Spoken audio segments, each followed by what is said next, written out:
I just started recording for this video and you'll never guess what? PSG just scored. I just got the notification. Come on. But today, guys, we're going to be talking about this recent India and UK free trade agreement, because the reports are very conflicted. There are people saying this is selling out British workers. There are people saying this is the best thing since sliced bread. There are people saying this is the best thing since Brexit. And this comes at a time where tensions are even higher between India and Pakistan, because we made a video the other day on the tragic attack in Kashmir. And in retaliation for that, India has striked targets in Pakistan. And Pakistan is claiming that civilians were killed. Like there's, we know how this goes, guys, It's just a big escalation in that region. And after going through the comments on my video a couple of days ago about the Kashmir attack, I can see how different the views are from an Indian and from a Pakistani. Completely different perspectives, and they're both saying the same thing. The other side is funding terrorists. Oh, they're funding terrorists. You know what I mean? It's political mess, bro. But the UK has recently come to a free trade agreement with India. This agreement has been in the works since 2022, when the Conservatives were in power. A lot of people seem to think this deal is terrible. I'm in this YouTube video posted by Sky News. They show Kemi Badenoch's response to this, and they show Nigel Farage's response to this. The Tory leader says she previously rejected this part of the deal.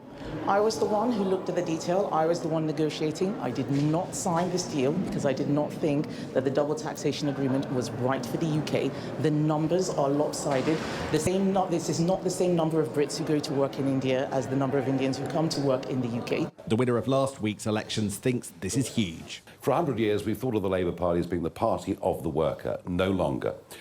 Tax burdens going up, and this deal, literally, taxing British workers more, taxing Indian workers less, no limits on numbers. I think, frankly, Labour have completely lost touch with working Britain, and I think politically, this could prove to be a fatal error. Kemi Badenoch, leader of Conservatives, Nigel Farage, leader of Reform UK. All these guys do is just say, Keir Starmer's bad. It's like, no, Keir Starmer's bad. That's all I hear them speak about, Keir Starmer's bad. And I'm just thinking, what is your plan? Kemi, your party was in power for 14 years and you didn't get the deal done. I don't even understand what her plan is. I hope she realizes that they've only made her the leader of the Conservative Party, because in the next election, they're primed to have their biggest defeat in modern British history. That's the only reason why they put you there. I hope you understand that, bro. As much as I don't like her because she's a sellout, I gotta give her credit where credit's due. I did not think she would last this long. But I don't even see what her strategy is here. Like, is it just to say, yeah, immigration's bad? Yeah, I care about farmers. Yeah, this, that. Like, is that the plan? Really? Because anything she tries to say, it's like, your party was in power for 14 years. You could have done something about it then, but you didn't. And then we've got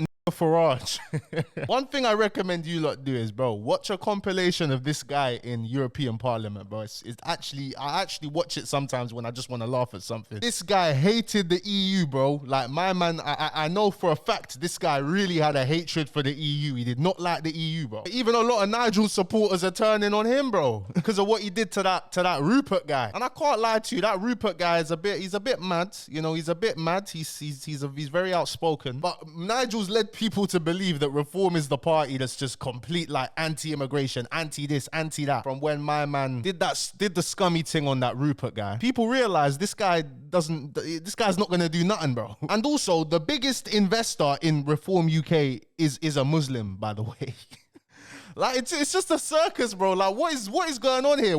And anyone with common sense in this country knows that, bro, your best chance of winning if you have a party is to have a white leader, bro. In America, I would say you need to be a white man. UK is a little bit more progressive than that, but here, bro, the face of the party, you gotta be white, bro. Unless you completely throw away your entire identity as a non-white person, bro, you ain't got no chance of winning, running for an election, running for prime minister and winning, bro. That's at least what I think. I mean, you see me. My blood is Grenadian, you understand? Let's say I was voting in an election out there, because we're still recovering from Hurricane Beryl as well, but let's say I was voting in an election out there, and let's say there was a white woman running, yeah? And she had some good ideas. I actually thought she's okay. She's a Grenadian citizen. She's saying all the right things. She'll be a good leader. I'd probably vote for her. But I can tell you a lot of people would not vote for her, and it's probably not racism that's gonna make them decide that. It's just like, I want somebody who looks like me to be running the country. You know you know what I mean? I don't know, man. What do you guys think about that? Do you agree with me or disagree with me there? Do you think Kemi Badenoch is going to win the next election? I think 0% chance, bro. But I digress. Kemi and Nigel, they're flat out just lying, bro. They're lying. That's why I've even said all of that. They're lying, bro. Because they claim to be outraged about the part of the deal that will give Indian workers in the UK a national insurance break, so a tax break, because national insurance is tax, for 3 years for Indian workers. What they don't address, as we can see on this article, I know a lot of people get onto me in the comments saying, you get your news from here, you get your news from these sources, bro. At least I know these sources are verified. It's just about being able to filter it, not leaning into what they're trying to make you think and feel. It's about just processing the information given to you. Because I'm not going to get my news off of fucking Twitter, am I, bro? The National Insurance Contribution Concession is expected to cost the Exchequer about, and by the way, guys, the Exchequer, that is basically the government's accountant, I believe. Correct me if I'm wrong. I think it is. About £100 million in lost revenue, a government source told The Guardian. Jonathan Reynolds, the business secretary, told broadcasters on Wednesday that this was less than a tenth of the £1 billion in additional tax revenue the deal was expected to bring, and that it would affect about 20,000 Indian workers currently in the UK. Now, you guys heard what Nigel Farage said. He's trying to sell it like, oh, they want to give a tax cut to millions of Indians and not help British people. But all this is misleading, as most Indians applying for jobs based in the UK will not benefit at all. And this is facts. This is a fact, because only Indians who are coming here temporarily and working for Indian companies, British Indian companies, are going to be able to benefit from this scheme. And the only reason they're putting this in place is so you're not taxed twice. I'm sure anybody who's moved to another country or worked in another country temporarily for their same company will know more about how this works. It says these are called double contribution conventions and are intended to stop workers temporarily seconded abroad from being taxed twice. And it says the UK already has an agreement like this with more than 50 countries. But Nigel Farage was not lying about the increase in tax for, you know, the UK citizens. But from when Labour won this election, everyone in my family, everyone older in my family is telling me, Labour in power, be prepared to pay hella tax. They're going to raise taxes, which is exactly what they've done. And Badenoch was also lying. It says a senior Indian official told the Financial Times that the Tory leader was talking rubbish, as she had agreed with the principle of exempting temporary Indian employees from national insurance contributions. Again, are they technically lying? No, but they're just misleading you. Hey guys, if you're enjoying the video, please leave a like. It costs nothing, takes no time, helps boost me up in the algorithm. Thank you very much, guys. I appreciate all. God bless all of you, man. Because it seems like their whole campaign is just going to be Keir Starmer's just bad. Look at him. Look at what he's doing. He's so bad.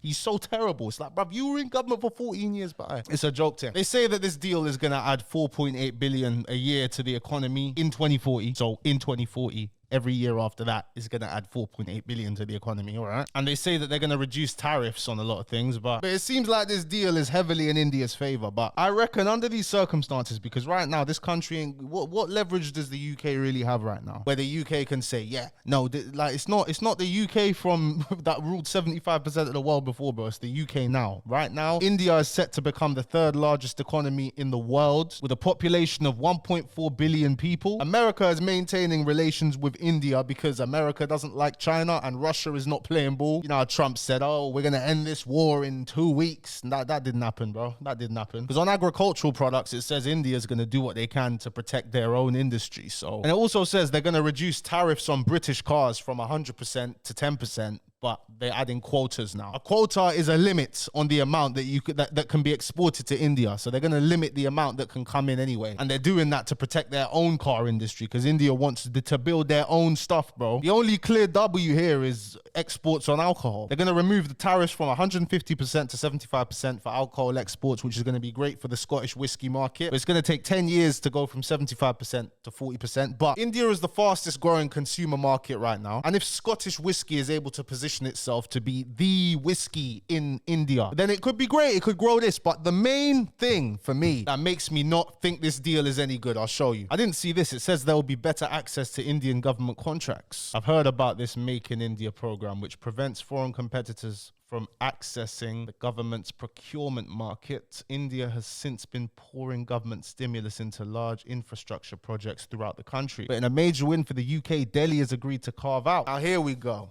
This is the problem. Will the two sides sign a bilateral investment treaty? A key win for the City of London would have been a bilateral investment treaty which appeared alongside the FTA text, but both sides weren't able to get this over the line. The proposed pact, controversial in India, would have given firms the right to sue governments over policy changes they claim would harm their investments through a mechanism known as the investor-state dispute settlement. In 2016, India scrapped a number of its older treaties with other countries after facing a wave of arbitration claims, which now total at 29 cases against its domestic regulations and policy measures. Although talks on the investment treaty continue, there's still no clear timeline for when or if a deal will ever be agreed. Now, the UK, I think we can all agree, the UK is a services economy. It accounts for like 50% of the country's exports. And why I think this was a big miss for the country and why I think this makes the deal kind of one-sided. Because if projections say that India is set to become the third biggest economy on the planet and it's the fastest growing consumer market on the planet right now, that country needs services. It needs teachers, it needs lawyers, it needs accountants, it needs architects, it needs services. The Trade Policy Minister said it will ensure UK banks and finance companies are placed on an equal footing with Indian suppliers. It also encourages the recognition of professional qualifications so that the UK and Indian firms can access the right talent at the right time, whether they are in Mumbai or indeed in Manchester. Okay. Yet a trade body for Britain's legal services sector, the second largest in the world, called it a failure and a missed opportunity, which I agree with. That the deal doesn't give them more market access. The sector is disappointed to see that the UK-India free trade agreement has been agreed without references to legal services. Changes to India's regulations that would allow foreign firms to practice without a domestic partner were unveiled by the Bar Council of India in March 2023, but they remain in limbo following pushback from local legal firms. Of course, the local legal firms out there are not going to want foreigners coming in and being able to compete with them, you know what I mean? Now, we don't know all of the details for this deal, but